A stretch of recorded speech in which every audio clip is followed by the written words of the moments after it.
This is week 3 of learning the Irish language.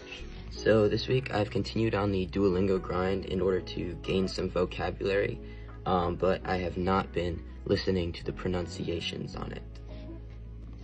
So I've been going to this website and going to the pronunciation section of the dictionary, and then going to the Munster pronunciation for all the words. So if I learn a new word in Duolingo or from TikTok or anywhere, I'll type it in, see if they have it on the dictionary, and then I'll listen to it 7 times, because, research says that if you listen to something 7 times, then you'll remember it.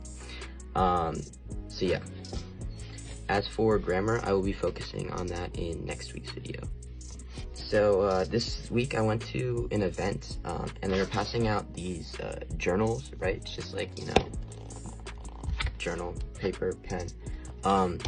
And yeah, they were talking about like doing daily journaling and stuff, and that gave me a pretty spicy idea.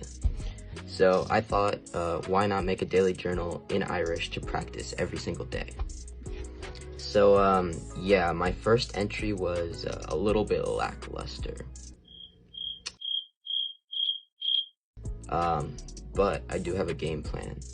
So every so often I'll pick something that I want to talk about, and then I'll go on YouTube and I'll look up how to say it. So I started out with weather because I think it'd be good to talk about in my journal. So I just looked up basically how to phrase it, and then some additional vocab words for what kind of weather that there is. And then for today's entry, I'm going to learn about how to talk about feelings. So I'll keep you guys posted on the journal and how it grows over the weeks. And yeah, next week I have a pretty spicy grammar challenge that I'm going to do. So see you next week.